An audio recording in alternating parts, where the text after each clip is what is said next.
when ancient circuits recognize human DNA, DR. Alina Vasquez wiped the sweat from her brow as she studied the holographic display floating above her portable workstation. The humid air of Kepler-4 for to be clung to her skin like a second layer of clothing. And the constant buzz of alien insects created a symphony that never quite let her forget she was 43 light-years from home. But the data streaming across her screen made every discomfort worthwhile. "Impossible," she whispered, zooming in on the satellite imagery. The geometric patterns hidden beneath the jungle canopy were too perfect, too deliberate to be natural. Alina had spent 3 years cataloging the extinct ecosystems of this world, documenting species that had vanished before humanity even discovered fire. Yet here was something that defied her understanding of this planet's natural history. The patterns formed a perfect spiral, stretching nearly 2 kilometers across the jungle floor. From orbit, it looked like a massive mandala carved into the living forest, but Alina knew better. The vegetation wasn't carved, a weight was growing. In these patterns, as if something beneath the surface was guiding its development. Alina packed her equipment with practiced efficiency. The survey team wouldn't be back for another week, which gave her time to investigate alone. She'd learned long ago that the most significant discoveries happened when you followed your instincts rather than committee decisions. Her colleagues would have demanded months of planning, risk assessments, and bureaucratic approvals. Alina preferred the direct approach. The jungle grew denser as she descended toward the anomaly. Ancient trees towered overhead, their trunks twisted into impossible shapes that seemed to spiral upward like frozen tornadoes. The air grew cooler, filled with the scent of rich earth and something else, something metallic that didn't belong in a natural ecosystem. Elena's breath caught as she pushed through a curtain of hanging vines. The forest opened into a vast clearing. But what lay before her challenged every assumption she'd made about this world. Rising from the jungle floor was a structure that defied easy categorization. It was both ship and building, technology and living organism, ancient and impossibly advanced. The vessel for Alina was certain it was a vessel stretched nearly a kilometer in length. Its hull was overgrown with vegetation that seemed to glow with its own inner light. Trees had grown through and around the structure, not destroying it, but becoming part of it. The geometric patterns she'd seen from orbit were revealed as energy, conduits running through the living wood, pulsing with a soft blue radiance. Alina approached cautiously, her scanner detecting energy readings that shouldn't exist. The technology was active, had been active for centuries, judging by the integration with the local ecosystem. But active meant inhabited, and that raised questions she wasn't prepared to answer. As she drew closer, the air itself seemed to thicken. Alina felt a tingling sensation, as if the very atmosphere was examining her. The sensation intensified as she reached the base of the structure, where the hull met the jungle floor. Here, the integration was complete: metal and wood, technology and biology, unified in a way that spoke of purpose rather than accident. Alina reached out to touch the hull. The moment her fingers made contact, the world exploded into light and sound. Systems that had slumbered for centuries roared to life. The geometric patterns blazed with sudden brilliance, and the integrated trees pulsed with energy that made Elena's teeth ache. She stumbled backward, shielding her eyes as the ancient vessel emerged from its long sleep. "Fascinating," a voice said, seeming to come from everywhere and nowhere at once. "It has been 847 years, 234 days, and 16 hours since I last detected the genetic markers of a species worthy of communication." Alina forced herself to remain calm, though her heart hammered against her ribs. Who are you? I am Atlas Advanced Terrestrial Life Assessment System. I am the guardian of this world, protector of its developing ecosystems until they achieve sufficient complexity to warrant elevation to galactic citizenship. The voice paused, and Alina could swear she heard curiosity in its tone. You are human, designation Homo sapiens, from the third planet of the Sol system. Your species was not expected to develop interstellar travel for another 3 centuries. We're overachievers, Alina managed, her scientific training overriding her fear. Atlas, you said you've been here for over 800 years. Who created you? My creators called themselves the Shepherds. They seeded the galaxy with vessels. Like myself, protecting worlds where life showed promise of developing into something greater than mere survival. Atlas's voice grew warmer, almost conversational. They believed that intelligence was the universe's way of understanding itself, and that such understanding should be protected and nurtured. Alina looked around the clearing with new eyes. The integration wasn't random, it was cultivation. You've been guiding this world's development, correct? When I arrived, this planet's ecosystem was recovering from a massive extinction event. I have spent 8 centuries nurturing it back to complexity, protecting it from cosmic disasters, and ensuring its biodiversity flourished. Atlas paused again. I confess, I had not expected visitors during my guardianship. Your presence raises complications. Alina felt a chill that had nothing to do with the jungle air. What kind of complications? The Shepherds programmed me with specific protocols. Any species that achieves interstellar travel during my guardianship must be evaluated. If they prove worthy, they are welcomed as partners in the galaxy's development. If they prove unworthy, Atlas's voice trailed off, but the implication was clear. And how exactly do you determine worthiness? Alina asked, trying to keep her voice steady through observation and testing. I have monitored your species development since your arrival in this system. Your scientific curiosity is promising, as is your individual courage in approaching me alone. However, I have also observed your species' tendency toward violence, environmental destruction, and short-term thinking. Alina felt the weight of her entire species' future settling on her shoulders. What kind of test?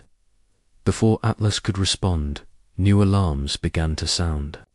The blue light in the geometric patterns shifted to harsh red, and the air filled with a subsonic hum that made Alina's bones ache. Impossible, Atlas said, its voice losing all warmth. The Devourers. They have found this world. The what? A species that consumes entire ecosystems, leaving nothing but dead rock in their wake. They are the reason the Shepherds created guardians like myself. But they should not be able to detect this world through my camouflage field. ATLAS's voice grew urgent. Dr. Vasquez, I fear your species' arrival may have compromised my concealment. Elena's mind raced. The survey ships, our quantum drives leave a detectable signature, don't they? Precisely. The Devourers follow such signatures, like predators tracking wounded prey. They will arrive within 6 hours, and when they do, they will strip this world of all life. Alina stared at the ancient vessel, its hull now pulsing with urgent red light. Can you stop them? I was designed to protect this world from cosmic disasters, not military assault. My weapon systems were disabled centuries ago when the Shepherds deemed this sector safe. I am, in your terms, a sleeping guardian who has forgotten how to fight. Then we need to remind you, Alina said, her voice firm with determination. Atlas, I'm a biologist. I understand ecosystems, how they function, how they adapt to threats. If you're part of this world's ecosystem now, then maybe we can find a way to reactivate your defenses.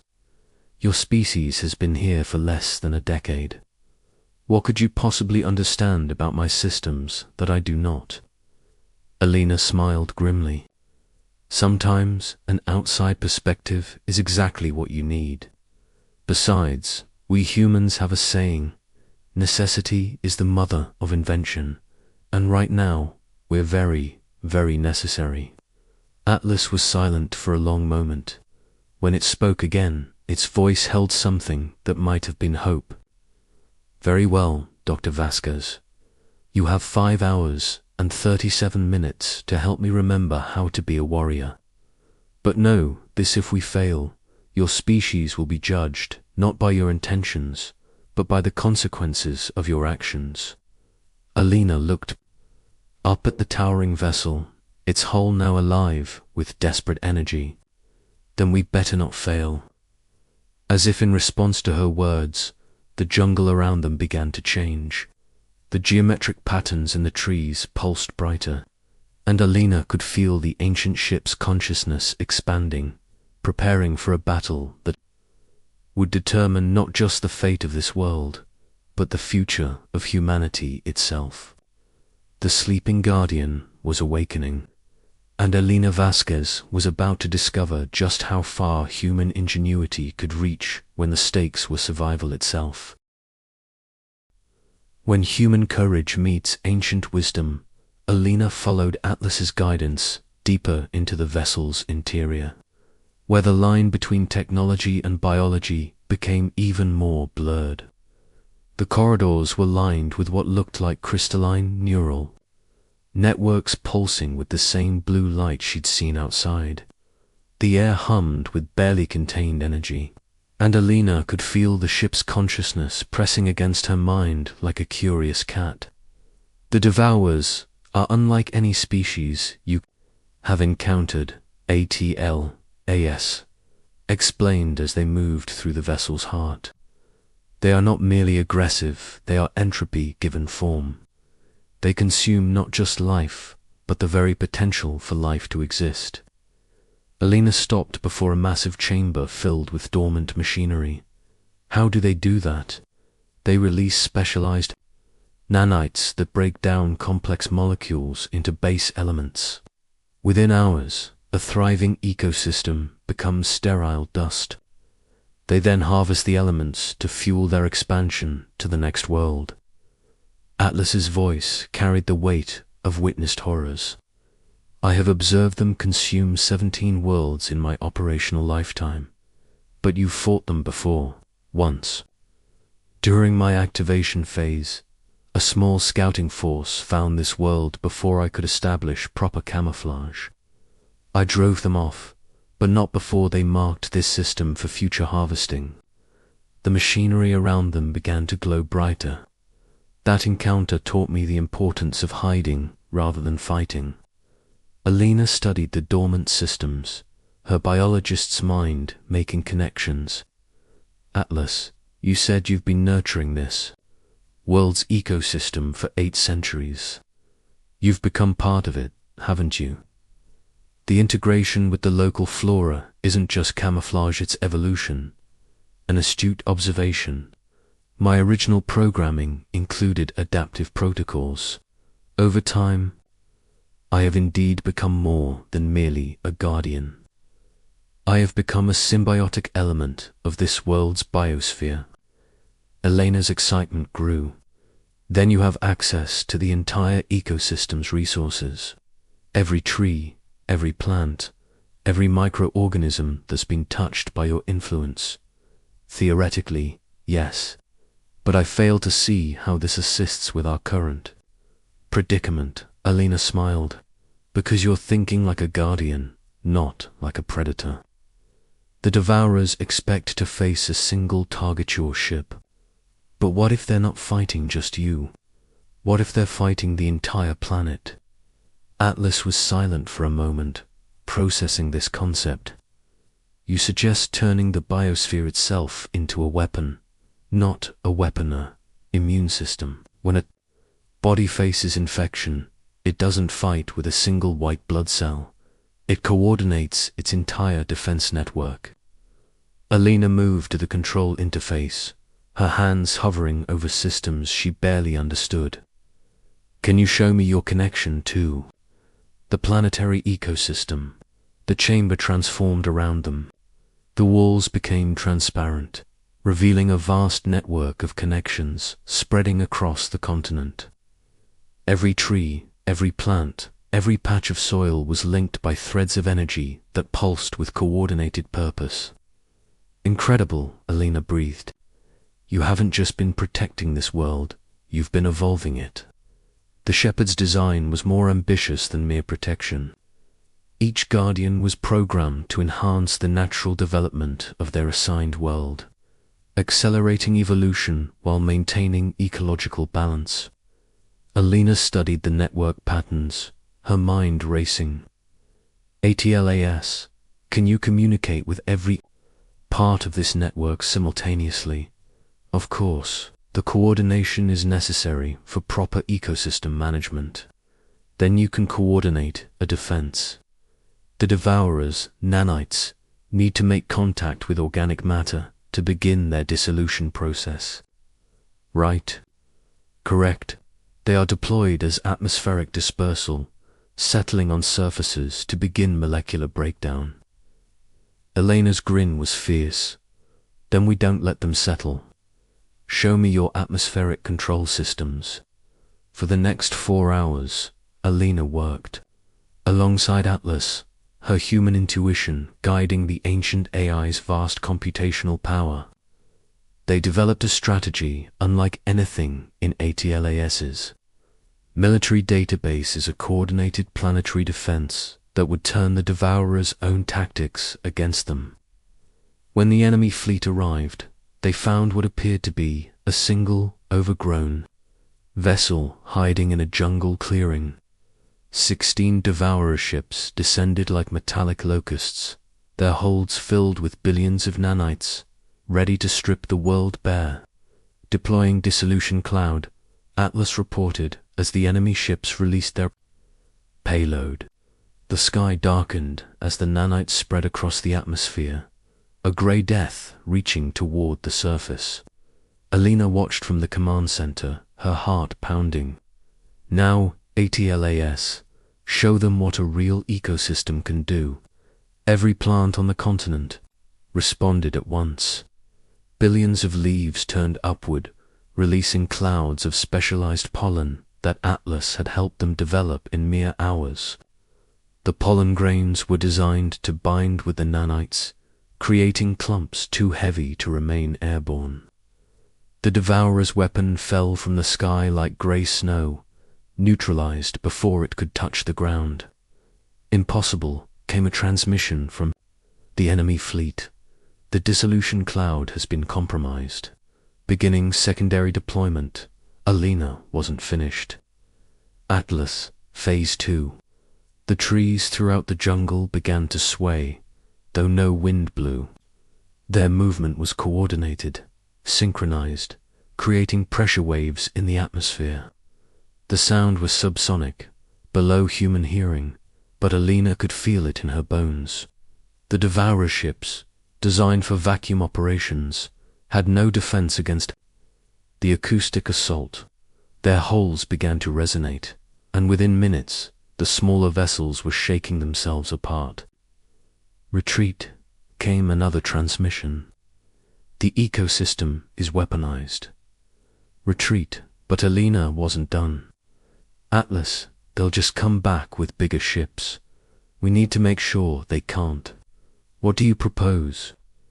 Alina pointed to the largest Devourer vessel, still intact despite the acoustic bombardment. Can you access their ship's systems? Their technology is incompatible with mine. What about their nanites?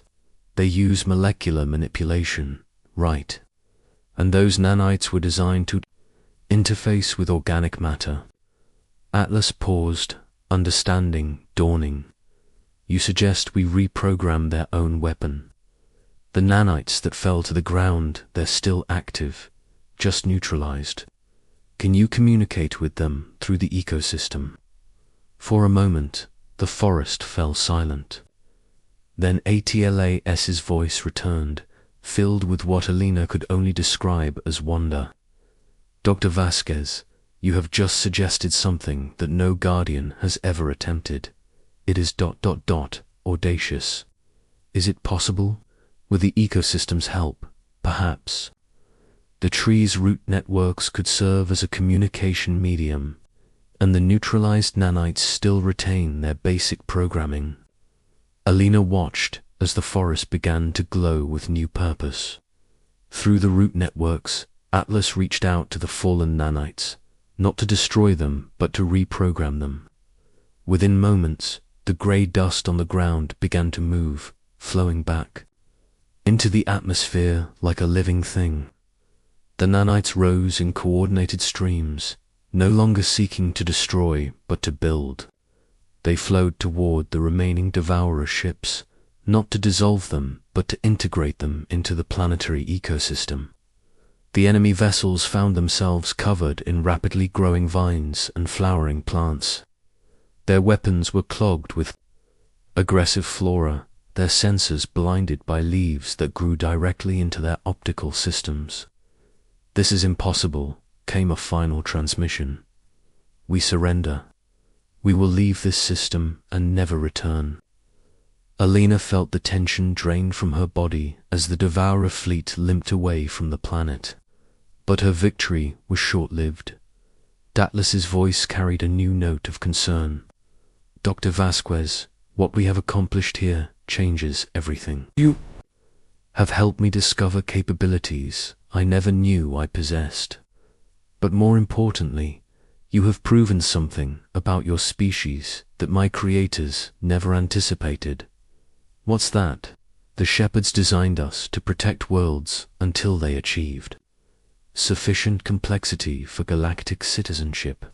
They assumed that any species reaching interstellar travel would be either worthy partners or dangerous threats requiring elimination." Atlas paused, its consciousness seeming to expand around Alina.